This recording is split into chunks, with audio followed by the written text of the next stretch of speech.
So if you could be here around 9, that would be great. Okay? Well, listen here. Hello, and welcome to 90 Day Fiancé MK. I'm Mr. O, and today, Miss H and I will be discussing Season 5, Episode 14 of Before the 90 Days. In this episode, Mike gets petty and wants all the stuff he paid for. Benjamin gets left without a ride. Memphis tries to postpone the wedding after it already started. Gino and Jasmine get married, engaged. And Kim gets the grand gesture she's been waiting for. As always, we'll end with our Students of the Week, Class Dunces, and Life Lessons.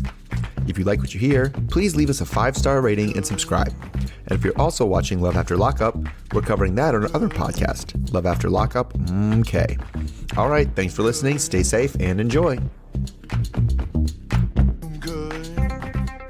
Hello, Mr. O. Hello, Miss H. How are you? I'm tired and my throat hurts because I just spent 2 hours yelling on a field. So hopefully my voice stays together through the whole podcast, but we shall see. I feel like I did a lot of talking today, lecture-wise, so I feel that voice strain, and I feel that tiredness. I feel like just everyone's really run down and tired. I know at least people in education waiting for that spring break. It's almost here. Yeah, that one, they changed time on us, and then everybody just was out of sorts for all last week, so we'll get back. All right, so speaking of other people, let's move on right into the show. I'm going to start with Kim and Usman. So we're right after the blow up with Kimberly last night, and Usman is talking to the boys about the situation, especially the part where she poured water on my body. There was water on my body. Badmus is not at all surprised by this behavior, and it's stuff like this that, could make Soulja Boy look bad on the internet. After all, this thing that was on TV might have been filmed by somebody. Anyway, they both play the I told you so game, and he should just let this old woman go, man. But he just says he just wants a loyal woman that supports him, and she still is offering that. So a few hours later, we see Kim packing up for her safe flight. She wants to leave early, meaning one day before she was supposed to leave, and is packing up all her stuff before she even called the airline to see if there was an early flight available. It was very weird. Anyway, while she's packing, she gets a text from Usman to meet at the beach bar, right now. And she's immediately all smiles and quickly decides to go and meet him. She's hoping that when she gets there, he'll have some of that grand gesture she planned and asked for. So it's dark when she gets there, and she kind of sits at this whole romantic table for two set up, but he's not there. So she sits and, waits, and then he comes out singing her a song into his phone with the music playing on the phone, I think. And it was kind of about her, I think. But anyway, it worked gangbusters on her. It was exactly what she wanted, and now all is forgiven. Well, it's not everything's actually fixed, but, they're back into the I won territory type of thing. So they talk about their future, and he thinks that she should come to Nigeria to meet his mom. But she's nervous about going back to video chats and texting after having so much intimate time with him here. All right, why is he doing this? What's going on here? I'm so confused. I have no idea, but he played right into it. And I am very much on his friend's side. They said something that was yes, listen to your friends. They said, she's always going to want you to prove yourself to her because, exactly that. Because who is the kind of person who's expecting these grand gestures? And how long do you think this grand gesture is going to last? For the rest of your lives? No, she's going to be demanding this anytime she feels no, I feel like I'm not getting enough attention. I feel like I'm 1 foot out the door. You have to prove you love me because I don't feel it. Right. And that's it. Because it's right now, it's yes, it's going to be turned into, oh, you didn't give me this grand gesture, to, oh, you never do those grand gestures anymore like you used to do. Right. Right. And so they're right. And you're right with it. This isn't going to go away. She's always going to be, well, we're so far apart now, and I just need something to hold on to. And I really just don't see, I don't know that he particularly even likes her. Like every time it describes, well, what do you like about her? Why do you want her around? He's like, I feel like she's put in a lot of time because she's loyal. It's always like, yeah, because she's loyal. It's like, did baby girl Lisa even like cheat on him? Why is loyalty so important to him? And she didn't. He thinks loyalty is something different, support, but it's like, there's more to a romantic relationship than, yep, she's always there for me. Like, there's lots of people who can be there for me that I'm not going to be romantically involved in or want to be romantically involved in with. And it just doesn't, clearly loyalty is important in a relationship, but I don't think he even means loyalty in the not going to cheat on me loyalty as much as it's loyalty in the she'll yell at my friends for me loyalty. Okay, the thing that also bothered me about this whole situation is that she is always in a position where she's demanding something of him, you know, like I think the grand gesture is so much more important when you don't have to say, hey, I need a grand gesture for you to prove your love to me. Wouldn't it be nice if someone just came up with that on their own because they actually loved you and wanted to show you and was feeling very appreciative of you? Like, I feel like it would have more meaning than, oh, yeah, you need to do X, Y, and Z to make me happy. And I feel like that's what she's been doing this entire time. I need to have sex. I need to have a title. I need to have a grand gesture. She's like writing the script of how to be her man, and he's just going along with it. And it just Even to the fact that his big grand gesture was something that she explicitly said she wanted. Like, she was like, I told him before that my fantasy would be to have a private concert with him. And it's like, okay, that's an easy enough thing to make happen right now in this place. There's your grand gesture. He didn't even think of it on his own. Yeah, and that just kind of makes you wonder, you know, it's like, are you just a really like easygoing person, a compliant person, or I don't know, like, do you have a thought of your own, or are you just going along? I don't even know, because it seems like he does have a thought on his own, and then, you know, that's when it breaks up and breaks down and goes away, and then and that's what was so weird. He had, you know, that whole terrible fight last time where he was like, I'm done with it. I didn't even do anything wrong. Get out of here. And he doesn't come back and say, you know what? I thought about it and I was wrong. I did overreact. She was being reasonable. He didn't say that. He just went to his friends and was like, well, what should I do? And they told him to break up. They told him to break it off. And so nobody gave him the advice to do the thing that he did. And he didn't even do it to apologize. He just, or decide to change his mind. He was just like, nah, she's loyal. I'll keep her around. That's what I'll do. Yeah. What I also found really annoying about this situation is that as soon as he called her and what he said was just like, or texted her, he was basically like, just come downstairs right now. It's like, you don't know what he was gonna do. But she all of a sudden got so giddy, like the biggest smile on her face. Mm-hmm. She was so excited to meet up with him. It's like, you cannot go on about how, oh, this is so over. I would never date someone like him, you know, like this is completely done. And then literally turn around and like, you know, reverse 180 in like 2 seconds. Like that's how little it took to win her back. There's a chance that meet me at the hotel bar could have been, I'm not done yelling at you yet. Like, right. We're gonna keep this fight going. I want to throw a drink at you. Yeah, it could have been any of those things. Like, but no, she was right. But like, yeah, she was just like, and she seemed like she was trying to keep it down. Well, I don't know. And she could not have a poker face about it at all. No, she couldn't. She could not stop smiling. Yeah, she was trying to play it off like, well, I'm just going to go see what he wants. It's like, no, you are smiling. You are excited. You think something like romantic. You know that this is your big gesture. Yes, exactly. Yeah, that was super annoying. All right. Speaking of more annoying people, let's go on to Gino and Jasmine. So Jasmine hasn't seen Gino for hours. She's surprised the conversation escalated so quickly, and she has never seen Gino act like this before. All Jasmine wants is for Gino to show that he's sorry about sending the nudes and all the implications it has on Jasmine's life. But instead, he doesn't want to see what a big deal it is. Jasmine's in pain, but she also feels bad that Gino might be in pain too, so she goes to look for him. Gino says he feels like she doesn't trust him, and it makes him feel hopeless.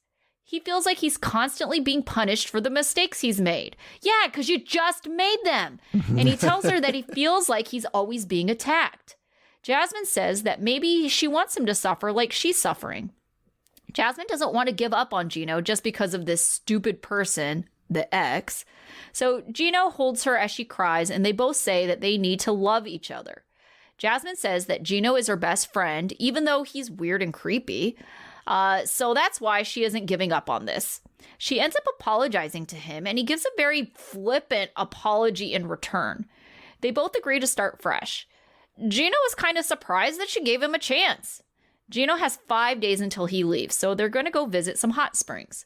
We get another shot of Gino without his hat, as he has to take it off briefly to take off his shirt. Later, they go walking in the rain, and Gino gets down on one knee and opens a ring box facing him as he makes a speech. Jasmine says yes while shaking, and Gino tells us they got married. They laugh at his mistake and are laughing and happy, even though Jasmine admits that yesterday they were on the verge of breaking up. She also thinks that they're toxic, but they're in love. Jasmine hesitantly says that the ring is beautiful. She really thinks that the ring is big, but she's not really even sure it's a diamond. Gino defends it, saying it looked the best out of all the other rings in the store, and Jasmine says it just screams Gino. Yeah. Jasmine says that Gino is officially off the market, and I say, thank God for the single women out there.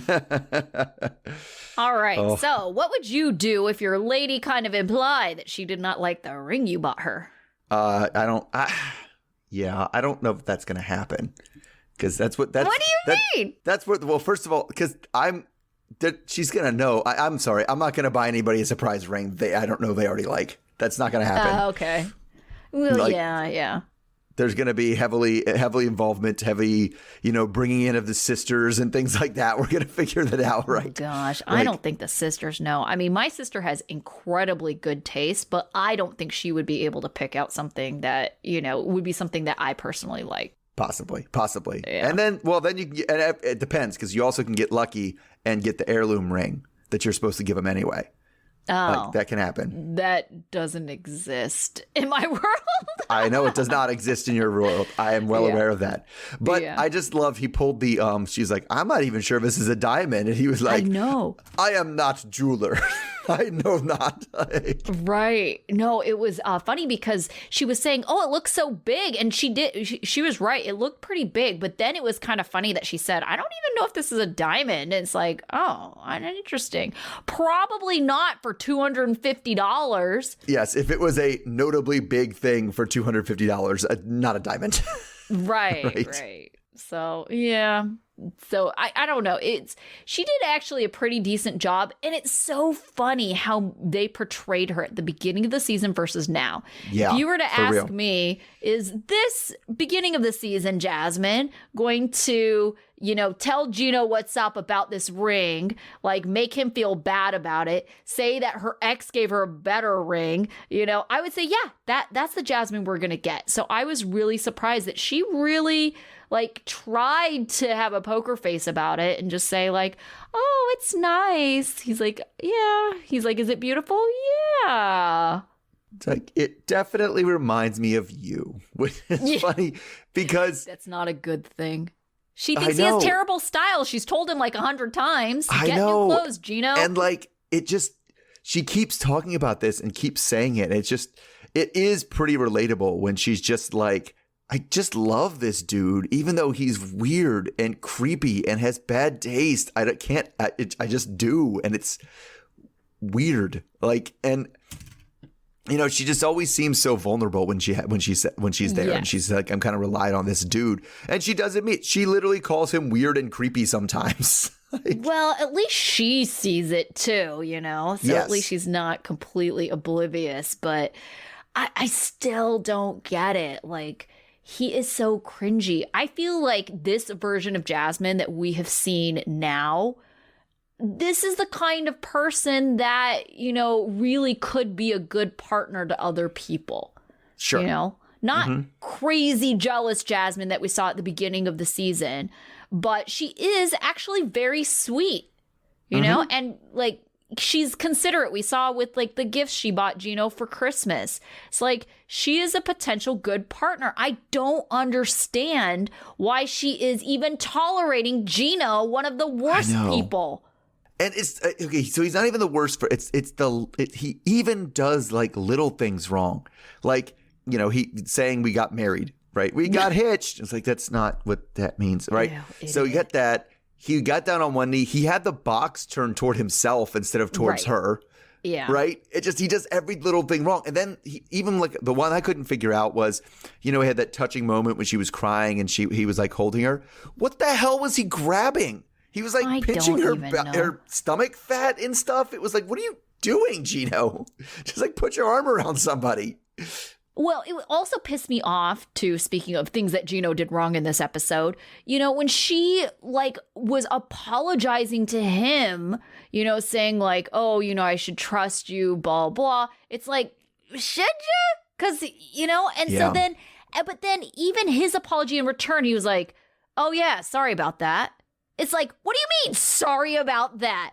She had a way more heartfelt apology for something that was way less bad than what he had. And his apology is, oh, yeah, sorry about that. Yeah, that's right. My bad. Oh, dude. Yeah, I did that. Sorry about that. Yeah, sorry about that. It's like, ew, you are the worst. Well, I mean, okay, so the thing is that I don't think he knows he messed up when he sent the nudes because he keeps saying, I messed up. I don't know. I'm still not sure he knows why he messed up so much as whatever it is I did. I think he's as confused about that, almost as confused about that, I would say, not quite, as when she got mad about the paint color, or did she paint your walls? Did she pick the paint color in your kitchen or whatever? And she went off the handle, which I would have been legitimately oh, wow, I said she did. And now I'm in a lot of trouble. I'm confused. Whereas I think he's almost as confused by the nudes. He was like, why I'm in trouble for that? But I don't understand. Like, all right, if you're mad, clearly I did something wrong. But fine. Well, because he's like, oh, well, I thought I was showing you off. I thought I was showing how sexy you were. It's like, Gino, you're idiot. Like, why don't you get it? Yeah. And he doesn't. I think he clearly doesn't get it. No, he's a moron. And that's why I think Jasmine deserves better. Because she seems like, okay, as much as she's got her, negative qualities, she clearly has some impulse issues. Yeah. But it's just like, she seems like an intelligent woman overall. I mean, in every aspect other than sticking with Gino as a partner. Yes. I mean, that's it. That's literally, as of the filming right now, her biggest flaw as a person is why this guy? What I don't get it. I do not get it. And oh gosh, his fashion, like it was when she said it reminds me of Gino. It's like we're brought back to all the dumbass fashion that Gino has. Yeah. I mean, they keep putting him in that Panama hat. I think they finally, producers recognize that he looks better in the Panama hat. And they're just like, keep wearing that hat. Keep wearing that hat. Take your stupid caps off. Still wearing the dad sandals and like for real, man. Ill-fitted clothes. Like his bottoms are always like 10 sizes too big. Oh yeah, he gets the bottoms that are way too big, and then gets a belt and just like cinches it way down. It's like, why? Just buy something that fits. Yeah. Well, that would cost more than the ring he bought, so Oh, that's fair. That's true. All right. So speaking of people trying to protect their money, let's go to Memphis and Hamza. So it's the first day of celebrations for tomorrow's wedding, and Memphis is missing. The rest of the family are all singing and dancing, but Memphis is still at the hotel she went to think. She got a video from Hamza's sister of these celebrations, and that really has put the finger on the scales because the family has been so accepting to her. She leaves the hotel and talks more about how conflicted she is, but ultimately she has to put her children first and push back the wedding so they can have a prenup. She tells producers that she's going to tell Hamza, and it's going to be an unpleasant conversation. But when she gets in, she's not so sure she wants to actually have that conversation in a house full of people there to celebrate the wedding. That, again, is tomorrow. And everybody gets in, they all cheer and hug her, but she knows that if she knows she needs to do it, and Hamza can tell she's out of it and that there's something serious up. So they put her in some traditional attire for a carriage ride through town for the bathhouse for the Huma, which she doesn't know much about, but, it's at a spa and I'll be along for the ride. So she's really feeling loved and accepted by the family. So while all this is going on, she kind of makes the decision in her head on the fly that she'll do the wedding now and then settle for the postnup. She's excused herself from the activities to call her mom, Deborah, about the prenup snafu. She sells the postnup as a viable alternative, and Deborah just tells her to be careful. Then she goes back out to the party and asks to talk to him in private. So he goes with Raiwa to the room. She can translate her ink, since her English is a little bit better than his. Memphis explains how I talked about the prenup, and now she wants him to sign a postnup instead. But we kind of get hung up immediately on why are we talking about divorce on the day before the wedding? This is weird. And she lays down that if he doesn't sign the paper, she doesn't want to get married. So Hamza and Raiwa don't like that this is the night before the wedding, and she seems more concerned about having this piece of paper than her husband. And they start to gang up on her, and Raiwa's getting really upset, but Hamza's just like, whatever, I just keep the peace, I'll sign the paper, fine, we'll move on. So I'm still really confused what she's protecting with this prenup, and what she thinks she's protecting from him and what she isn't, because she owns a house, right? I have no idea what she has. I don't know why she is being all neurotic about this. It sounds like, from what I infer from what has happened, that it sounds like she just started her career. And I say that based on the timeline of her just getting certifications or process of getting certifications, because she was upset a year ago, it sounds like, because she didn't pass her boards. So it sounds like she's just getting her career started, which to me also means that she has some debt unless she got scholarships for everything. And I feel like that's something she would have added in there. So, I mean, I'm going to say that she probably hasn't accumulated too much in the form of assets. I think really she's thinking about future, right? She's not trying to protect anything she currently has, but let's say they're married for like 10 years. At that point, she's going to be well established financially, and then she's going to want her kids to have any money. I guess that's what she's saying. She wants to leave it for her kids, but I don't know. I have no idea. She's not on her own at current, got anything that he was going to try to take away. She's not a sugar mama. No, she's not. And that's what I'm confused about, because I don't even know how much you can protect in a prenup based on, marital property. I thought it was usually about protecting your non-marital property, because it's like, no, you can't, you can't do that. You can't be the one who works and be the breadwinner and have him sit at home and then say, oh yeah, that was all my money. And we agreed and I'm going to take it. Like, whether you have a prenup or a postnup or not, like that's not how it works. And because that's the other thing too, is it's not just we might get divorced one day. That if I'm on him and I'm like that, it's not just we might get divorced one day. It's we might get divorced one day, and if we do, you're going to want to take all the money from my children.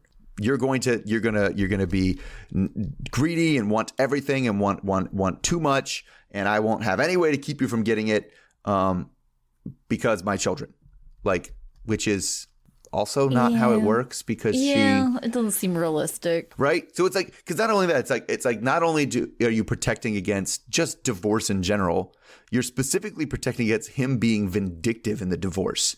Right. I mean, okay, and here's the other thing too, and I think we've had a couple couples bring this up too.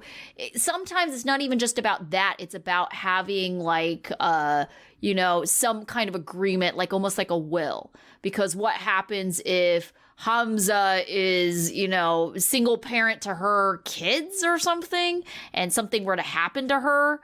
Like, how would the assets be split up in that situation? So I think prenups could cover, in case of emergency and someone dies.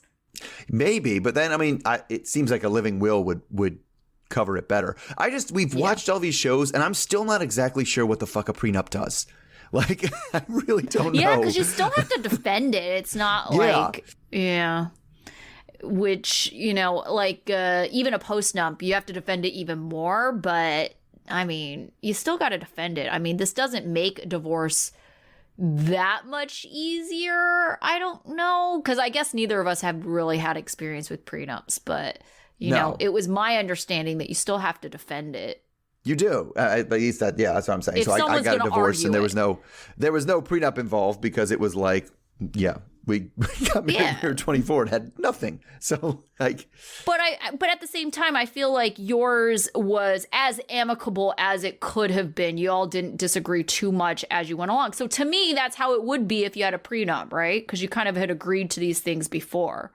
Yeah, I mean, yeah. So we just went in and like we just wrote the whole thing agreement ourselves. We didn't even involve lawyers in writing it. We just have lawyers review it and be like, yeah, this seems okay if you're okay with it, and that was it. Like, and so yeah, this idea. And so it was very. You're right. It was as amicable as a divorce can be.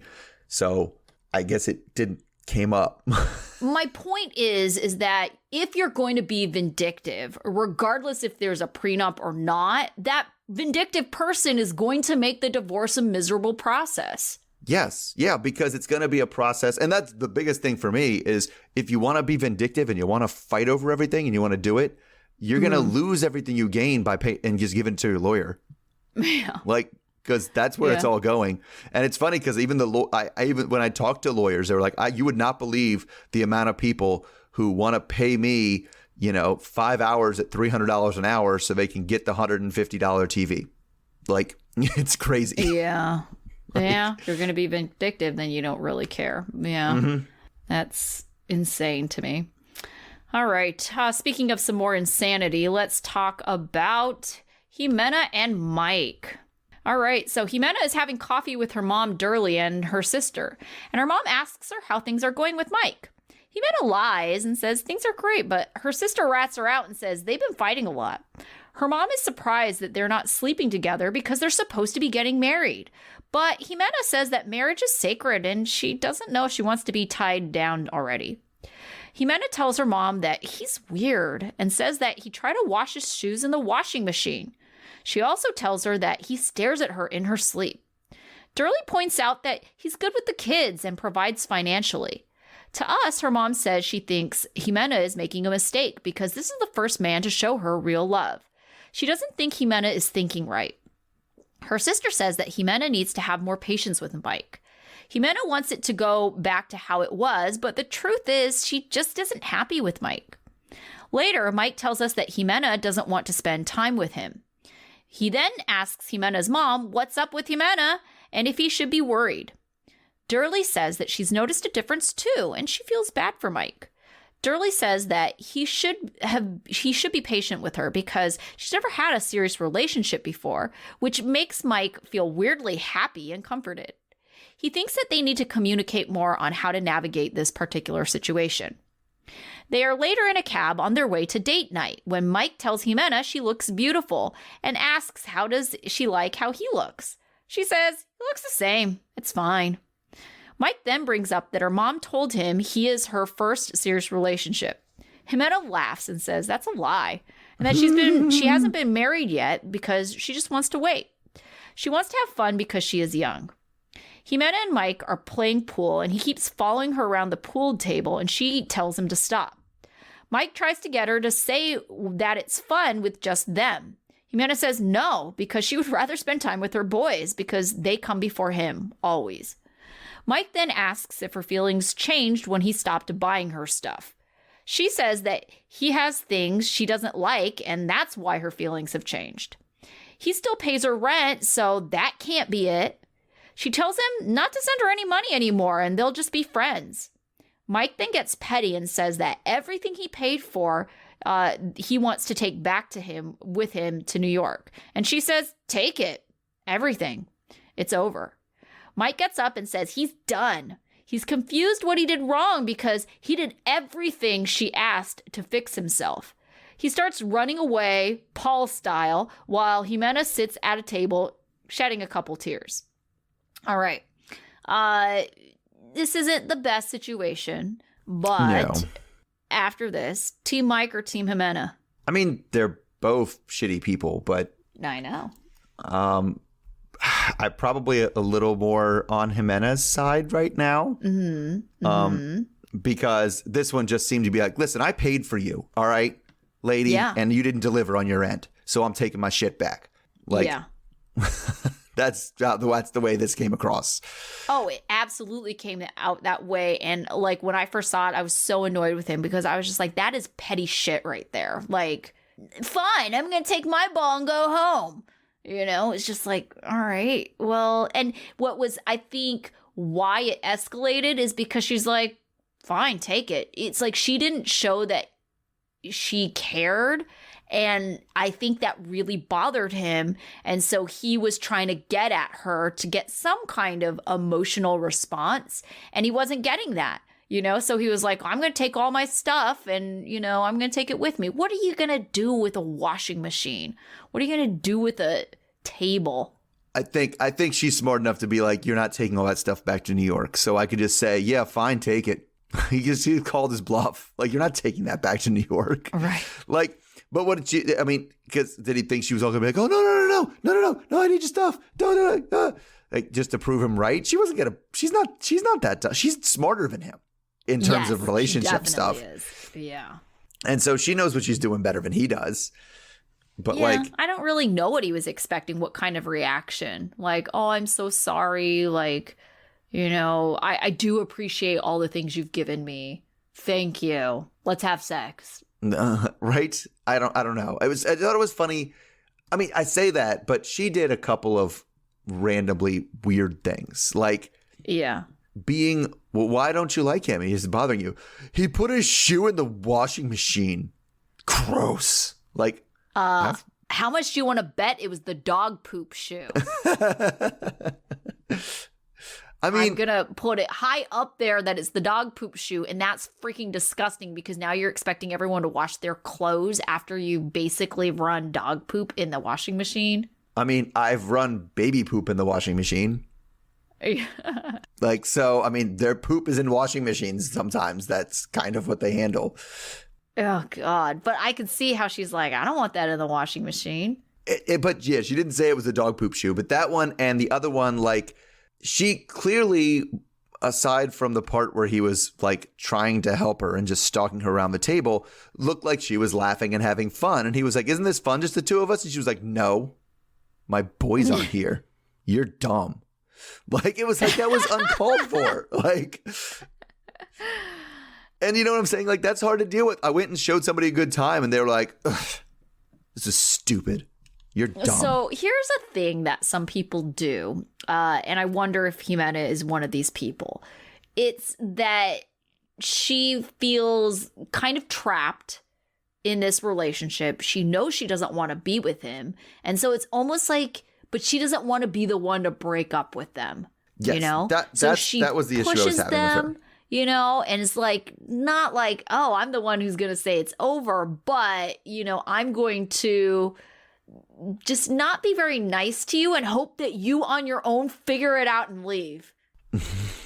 Mike is not the type of person to figure it out and leave, clearly, because Ximena had to pull the cord at the end. Well, no, and it's funny because she pulled the cord and said, we're broken up now. And his response was, well, fine. You know what? I'm done. I was like, yeah, I know, that's what she just told you. Ridiculous. Yes, it was so funny when he goes, oh, I can't deal with this. I'm done. It's like, I'm pretty sure she beat you to the punch. She was done before you. So for you to turn around and act like you broke up with her, I wonder if, because he seems like the kind of person to kind of spin that too, like in his next relationship, like say, no, I broke up with her because she was using me for money. How much do you want to bet that that's how it goes down? If he has another relationship, because from here on out, it's just like, bitches just be taking your money. Oh, gosh. Well, you know, he's supposed to be on the single life. That's the rumor, which I'm like, God, I do not want to see this man again. Like, he's not particularly funny. Like, and when I say particularly funny, he has no sense of humor. I'm not saying anything about anything he says, but I mean, like, even like watching him, you know how there's some people that are just like funny to watch because they're just like Paul, for example, Paul and Karini. He's funny to watch, not because he's saying funny shit. It's because he's so goofy. you know, and he runs around like an idiot, and he's just like, he has this weird, dumb stuff weird that can't keep his shorts pulled up stuff things, and then brings all the weird shit everywhere he goes, and can never get the luggage thing figured out. Yeah, of course. Right. Mm-hmm. So, I mean, but this guy is not particularly funny. He's not good looking at all. In fact, as the season goes on and we hear more from him, the more I start to dislike him and the more his face starts to bother me, you know, and that's all kind of related. I think he shaved his beard weird, and I think that's not helping you. Like, I think he shaved it. He does have a weird little mustache too. A weird little mustache, and he shaves his beard really, really low on his cheek. Like, very, very low. Like, I don't know what kind of look he's going for, but it's not one that people know. The other thing I don't understand is I don't understand why when the mom lied or whatever and was like, oh, she's never had a serious boyfriend before, why he was like, oh, that makes me feel better. It makes him feel better because this is his first serious relationship.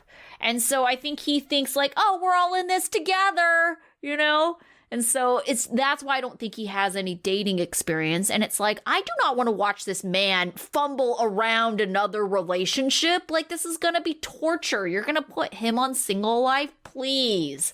And they're going to do it just so he can gross out a series of women, right? That's the whole point, right? Who knows? Dates with women who find you unattractive and then I don't know. Maybe they be think awkward like, near them.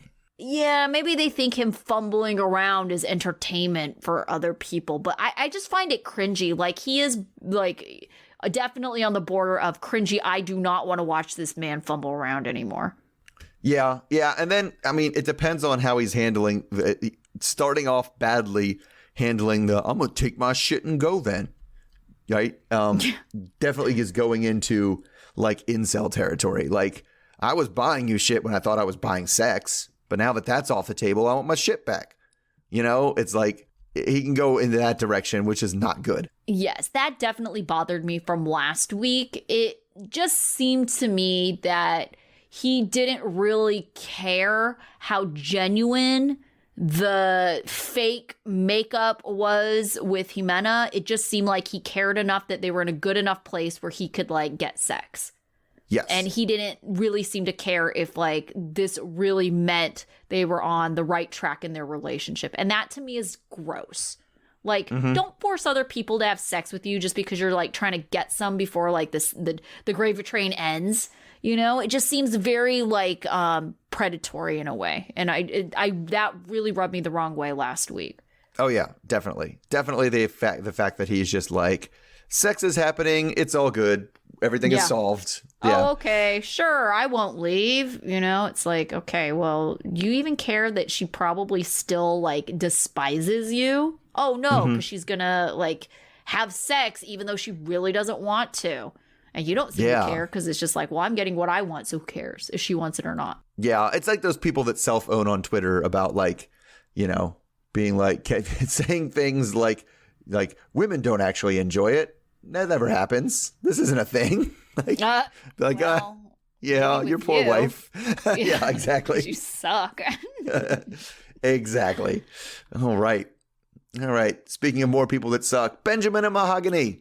Okay, so Mahogany is talking to her dad about his upcoming conversation with Ben. Jose, the dad, wants to know how things were going with Ben before the whole breakfast stand-up thing happens. So she says that at first she thought, you know, him with his age was going to be a more mature person than people her age, and that was appealing to her. That's why she is attracted to people who are a little bit older.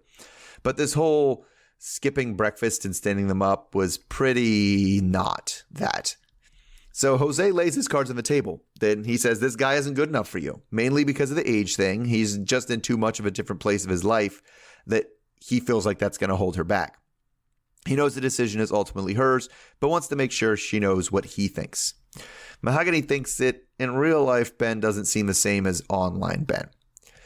So then later we see Ben, clearly who has on a sweater and hat that he bought in Peru. God. And he's really nervous to talk to her. Oh my God. He was just like, what's the touristy thing I can buy here? And like, yes, I will wear that. I will look like the gringoiest gringo who ever gringoed. So anyway, He's really nervous to talk to her parents because he thinks that it's through them. They're the ones that are going to convince her. He sits there and he calls it a war of time because he stood them up. So he thinks the dad is going to show up super late just to make him wait there. But instead, it's not dad at all. It's Mahogany who shows up with a pretty clearly fake regrets letter from her dad.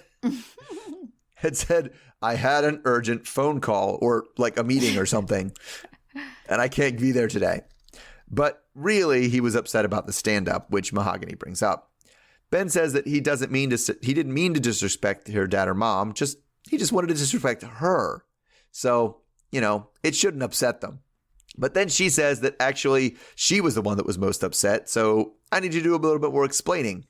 And his explanations are not good because everything he says was like, well, I just want to play head games with you. Don't you understand? This is how this works. Oh, God. He didn't say head games, but Right. in my head, everything he explained was like, oh, so you were trying to do this weird mental get the upper hand thing. Oh, that's what you were doing. Okay. So he asks if they still have a chance, but she doesn't know anymore, and she really didn't want to talk to him either, so she leaves. The next day, it's checkout time in Wakachina, and he hasn't heard from her since he left the cafe yesterday. So he thinks that, on this awkward 3-hour car trip they have back, he can get some mandatory alone time so things can work out. He packs all the stuff and knocks on her door to get her, only to have some random dude open the door and just stare at him. With sunglasses on. Yes, he was in the room with sunglasses on. That is true. He looked like he just rolled out of the club.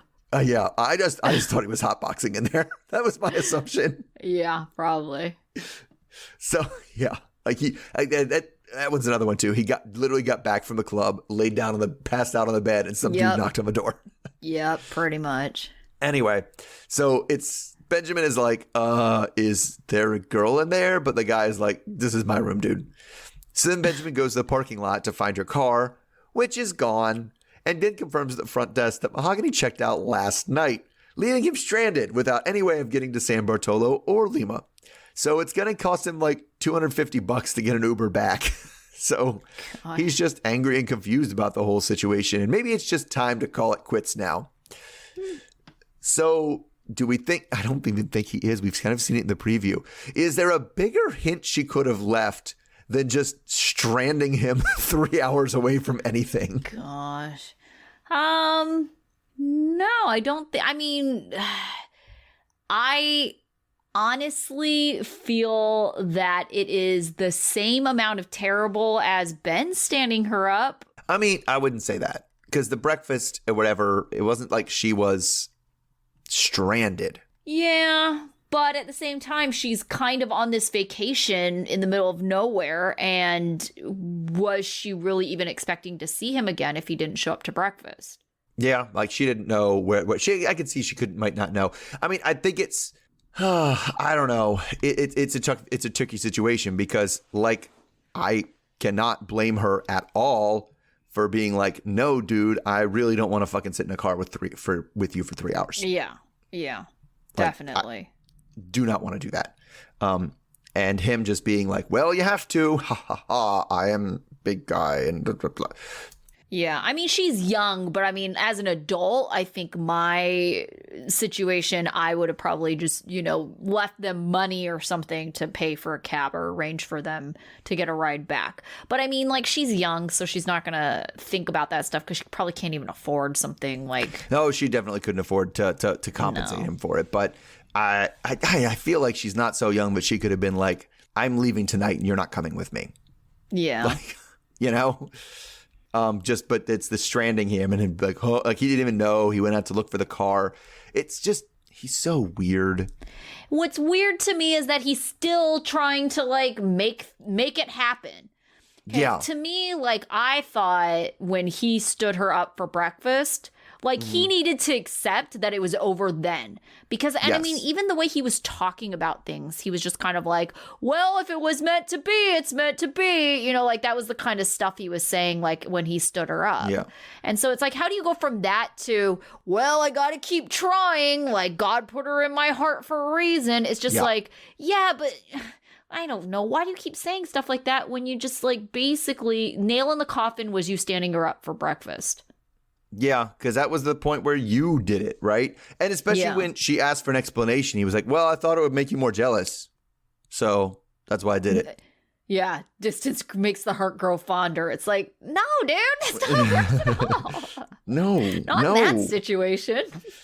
Yeah, and so, and it was, so it just, it's a weird stuff. And and she even caught it on the first one. He takes away agency from all of his goddamn decisions. Yes. God put her in my heart for a reason. Nothing was his decision. I just have to do what God says. It's not his fault. God did it. Yeah. Always. And if it wasn't God's fault, then it was my ex-wife couldn't respect me. And we were in this cult and that's why we couldn't communicate and blah, blah, blah. Like she caught it like in 3 seconds. Nothing is ever his fault. Yeah. That drives me absolutely nuts. Yeah. So he can't be surprised that it's gone down this way is what I'm trying to say at the end of the day. Obviously he is. I mean, I would legitimately be surprised if I behaved so badly that someone just like took off from our vacation. That's part of it too, is he is someone that, doesn't take ownership for what he's done. So he's definitely feeling victim here, like, I don't know why she just abandoned me. How did it get this bad? It's like, you stood her up for breakfast. She's really immature. Oh, I know. This showed great immaturity from her. I thought that was really funny that both of them on separate occasions to separate people said like, oh, they're really immature. It's like, yes, both of you, yes. Yeah, right. It's at least one of you has a justifiable reason. Yes, right? Like, because they're young. I mean, come on. Ben is a good 30 years older, so, It's just one of those things I haven't thought of, like, I guess, okay, so I guess I think of it as something different. I never thought about, like, when I'm looking for people to date, to be like, well, how mature are they? Because I'm freaking 40 years old. And everybody's like, should be. Now, there are people who are like, I couldn't date them because they don't have their shit together. And I guess that's kind of a form of immaturity, right? I just wouldn't use the word immature unless I was talking about, like, a middle schooler. Or, it just seems like a weird choice of phrase. It does, definitely. All right. So we didn't hear from Johnny and Ella. Not super surprised by that. I feel like they're really stretching this storyline, and they're clearly not gonna meet, right? Yes. And we've gone through all this, and this is clearly not gonna happen now that we only have like 2 episodes left. Honestly, I kind of want to see, like, not necessarily a Johnny and Ella, but like an Ella follow up with the dude she cheated on Johnny with. Oh, did you see? Oh, man, I did see something like that. Some people on Reddit caught it. Like when she called Johnny, she had Tinder notifications, Plenty of Fish notifications, and OkCupid notifications at the top of her phone. Oh, my goodness.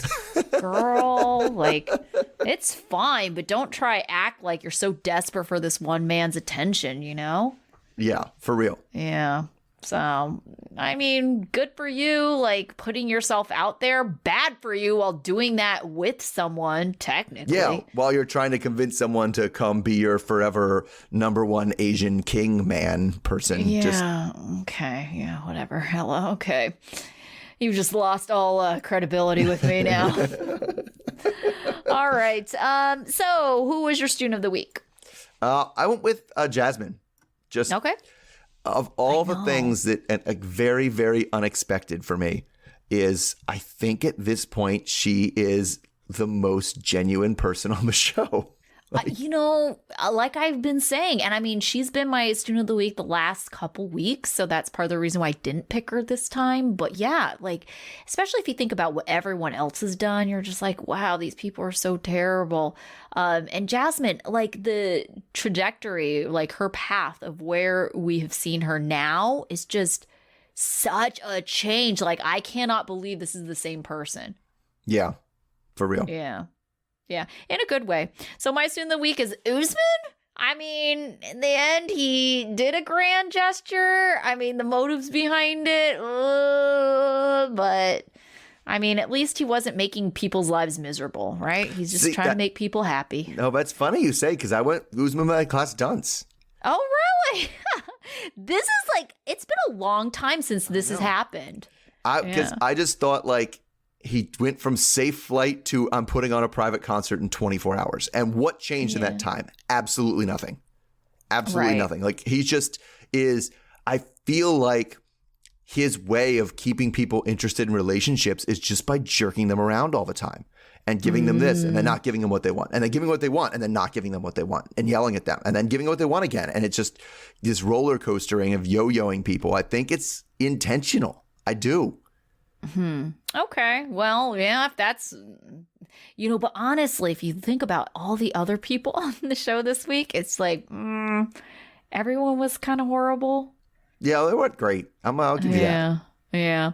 Okay, so my dunce is Mike. Like, okay, especially if you're in a situation where you have given someone money and, you have no legal rights to it because it's not like you're married and there's a division of assets or anything like that. You honestly just have to like let that go. You cannot hold on and hold that over someone else's head. Like that's a gift and you have to understand that before you're even putting that money out there. That was never our washing machine that they're now splitting the assets as they come in. Like that is not how it works. No. And it's just like, I get really frustrated because it's like, some of these guys, and it's not even just Mike, but feel that, oh, I'm giving them money because I love them, blah, blah. And it's kind of like, okay, well, that's a gift. You can't ask for that gift back just because you feel like you didn't get that love back. Mm-hmm. Yeah. Yeah. Oh, yeah. Totally. Right. Okay. But that was not my life lesson this week. What about your life lesson? So my life lesson is it kind of grows. It's 100% acceptable to not want to drive back in a long car ride with creepy asshole Ben, who was fully intending on using that car ride to be manipulative. Right? He's like, she's stuck. She has nowhere to go. She has to listen to me. Yeah. So cool. That is cool to leave him. But like, in a larger sense, this is the issue that both of them have. If you're going to do something to send a message, they really need to know what that message is and be clear about what it is you mean, because both people in this situation are just getting the wrong impression. Like if it's like, you're creepy and weird and I don't like where you went and you stood me up and I'm done, this relationship's over, I'm leaving without you. Cool. That'd be awesome. But now he's like, I don't know what she was thinking. I guess we'll have to talk and find out. Now I got like, send your message with your words and your actions and don't just like leave people guessing. Well, I was going to say, I think Ben should be banned from text messaging at this point. Oh my God. Yeah, there need to be some sort of license and he's clearly failed the test. Right. Yeah. All right. My life lesson is for a lot of these couples, but specifically at Jasmine because of something that she said that really just did not sit right with me. In no instance should you ever choose to be in a toxic relationship. Yeah, that's true. A lot of these couples, I feel like, but I mean, I don't know if you said to them, hey, you're in this toxic relationship, they would go, oh, I'm not in a toxic relationship. Jasmine acknowledges that she's in a toxic relationship, but she's still choosing to be in it. It's like, no, there's no place for happiness in a toxic relationship. Right. That's literally what toxic is deadly. That's what it means. Yeah. Right. Yeah. All right. So we have 2 more episodes until the next season. So possibly 1 episode and a tell-all? I'm hoping so. So. I don't actually need the tell-all. I'm okay with 2 episodes. Yeah. Well, I think we got a wedding at least next week. We've got an engagement. We had an engagement this week. True. I think we have... And we're having breakups. We've had, Yeah, and we have a departure at least. So, yeah, I think it could wrap up in 1 episode. I could see it. Yeah. All right. Well, we'll be back next week. And then we are planning on doing a rumor roundup, but it's got to be a couple weeks because we're super busy. So, For real. Yeah, we're planning on it, though. It's long overdue. We agree. Mm-hmm. All right, we'll see everybody All right, until then. Okay, then. Okay, bye. bye.